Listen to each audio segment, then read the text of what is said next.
अस्सलाम वालेकुम। आज की वीडियो में हम एक रिकर्सिव फंक्शन बनाएंगे सॉर्टिंग के लिए। तो मेरे पास उसका इटरेटिव सॉल्यूशन एग्जिस्ट करता है, लेकिन इसको हम लोग नहीं बना सकेंगे रिकर्सिव में। सेम टू सेम ये चीज़ अप्लाई नहीं होगी, क्योंकि यहाँ पे होल्ड करंट को पॉइंट कर रहा है और होल्ड फिर आगे मूव, करंट आगे मूव करता जा रहा है and then at the end जाके हम लोग ये होल्ड के नेक्स्ट पार्ट में करें। लेकिन ऐसे रिकर्सिव सॉल्यूशन में इसका नहीं होगा। तो पहले उसकी प्रोटोटाइप लिख लेते हैं।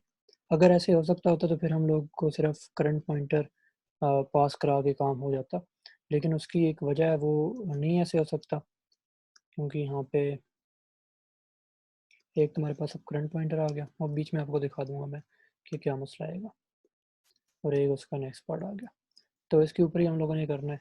अब इसको हम लोग कर देते हैं कमेंट, एंड यहाँ पे हम लोग सॉर्ट, इसको सॉर्ट रिकर्सिव का नाम देते हैं।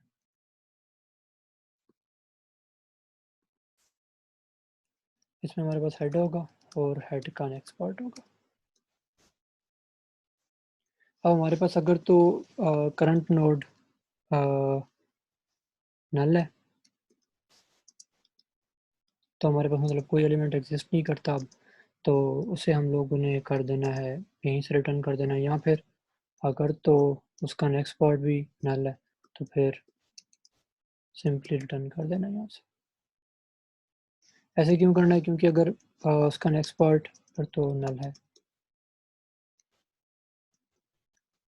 क्योंकि हमारे पास अगर तो करंट नल होता है तो हमारे पास एलिमेंट ही नहीं है जिसको सॉर्ट करना है। ये हमारे पास बेस केस ही बन गया। और अगर उसका नेक्स्ट पार्ट नल है, तो इसका क्या मतलब है कि हमारे पास एक एलिमेंट पहले एग्जिस्ट कर रहा है लेकिन सेकंड नहीं कर रहा, तो एक एलिमेंट कभी भी सॉर्ट नहीं करते। अगर एरे के अंदर एक ही एलिमेंट है तो ये ऑलरेडी सॉर्टेड है, इसके ऊपर सॉर्टिंग लगाने की ज़रूरत ही नहीं है। इसके बाद हमारे पास क्या होगा कि हमने नेक्स्ट पॉइंटर को भी चेक कर लेना है कि नेक्स्ट तो नल नहीं है। अगर नेक्स्ट नल नहीं है तो हमने फिर यहाँ पे चेक करना है कि नेक्स्ट का जो डाटा है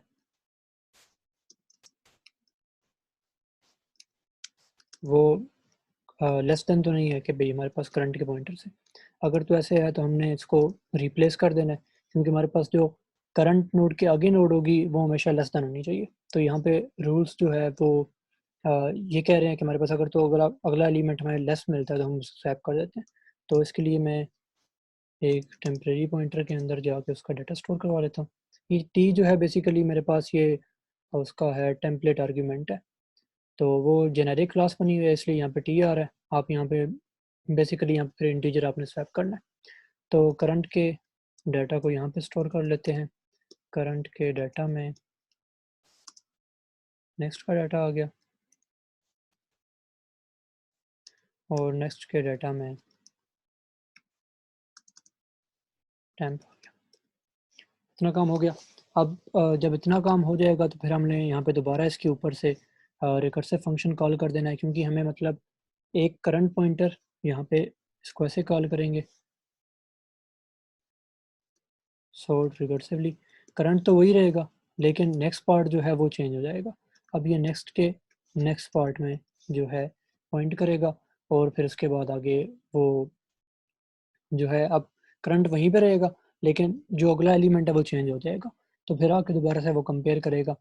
एंड देन यहाँ पे क्या करना है हमने कि करंट को यहाँ पे हमने चेंज कर देना है कि करंट हमारे पास करंट के नेक्स्ट पार्ट में मूव कर जाए, और फिर दोबारा से हमने फंक्शन कॉल कर देना है रिकर्सिव। करंट तो वही रहेगा और साथ में करंट के नेक्स्ट पार्ट पे करना है। अब इसमें हो क्या रहा है कि हमारे पास सबसे पहले तो जिस इनर सॉल्यूशन की बात करें तो ये टाइप ऑफ बबल सॉल्ट है कि हमारे पास पहला एलिमेंट है, हमारे पास करंट एलिमेंट है, और हमने बाकी आगे आने वाले सारे एलिमेंट्स को चेक कर लिया पहले एलिमेंट से कि उनका कंपैरिजन कर लिया। देन हमने सेकंड एलिमेंट जो है उसके ऊपर मूव कर गए, और सेकंड एलिमेंट को हमने होल एज अ होल हमने ट्रेवर्स कर लिया कि इसके आगे वाले एलिमेंट्स जो हैं हमें मतलब कि वो कोई उससे बड़ा ना हो। जो भी बड़ा होगा वो फिर बड़ा रहेगा, बल्कि सॉरी, वो उससे एलिमेंट बड़ा होना चाहिए। अगर तो एलिमेंट अगला छोटा मिलता है हमें तो हम उसको स्वैप कर देंगे, जैसे हमने ये कंडीशन लगाई है। तो अगर हम इसको रन करके देखें तो मेरे पास यहाँ पे एक टेस्ट केस भी है। अब ये एलिमेंट्स हमारे पास इंसर्टेड है, इसकी सॉर्टिंग होनी चाहिए। सॉरी, यहाँ पे डाटा वॉल्ट नेक्स्ट का डाटा एंड दैट्स इट। अभी मेरे पास सॉर्टिंग इसका रिजल्ट आना चाहिए 3, 7 एंड देन 10, 22, 30, 66 एंड 88। चलिए देखते हैं।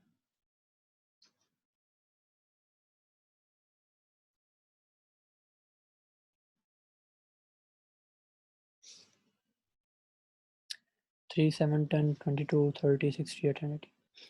ये हमारे पास रिकर्सिव सॉर्ट बहुत सिंपल थी। इसको सिंपल मैंने कर दिया था काफ़ी, क्योंकि अगर ये आइटरेटिव सॉल्यूशन अगर मैं लेके जाता तो इसमें क्या था कि यहाँ पे जाके सिर्फ और सिर्फ करंट जो है उसको कर रहे थे हम लोग पॉइंट।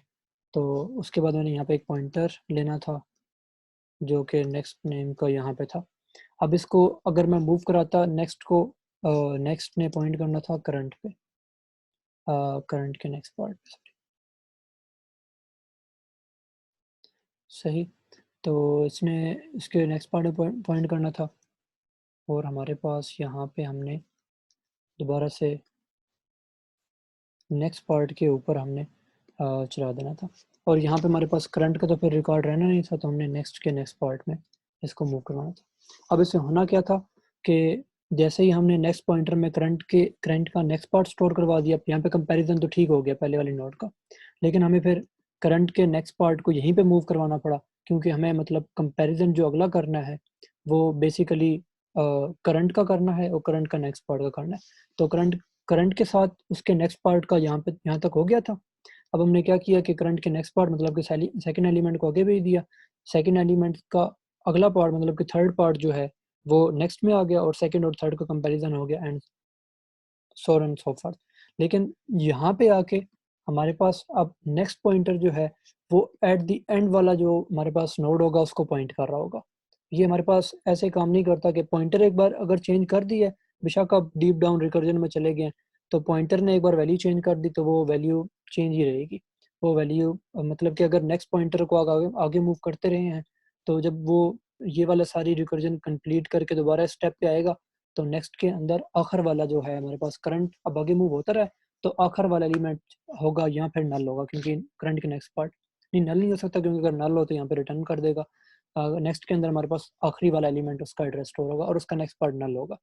तो यहाँ से हमारे पास रिकर्जन जो है वो बेसिकली सारी गलत हो जाएगी। तो इसलिए मैं यहाँ पे 2 पॉइंटर पास कराने पड़े और बाद में सारा करना पड़ा। इस सॉल्यूशन को हम लोग रिकर्सिव नहीं कर सके, लेकिन रिकर्सिव सॉल्यूशन इसका बन गया और बहुत सिंपल बन गया ऊपर वाले आइटरेटिव सॉल्यूशन से। तो हमारे पास वो सॉल्यूशन आपने देख लिया। अगली मैं जो वीडियो बनाना चाह रहा हूँ वो एक डेट क्लास की है। अगली वाली वीडियो डेट क्लास की हम लोग टारगेट करेंगे और उसके बाद हमारे पास जो नहीं होगी वो हमारे पास मैट्रिक्स की होगी वीडियो। एक मैट्रिक्स की पूरी क्लास बनाऊंगा उसमें एडिशन एंड ऑल दैट। उसके बाद एक जावा का स्विंग का कैलकुलेटर वो डिज़ाइन करेंगे। तो मिलते हैं नई वीडियोस में।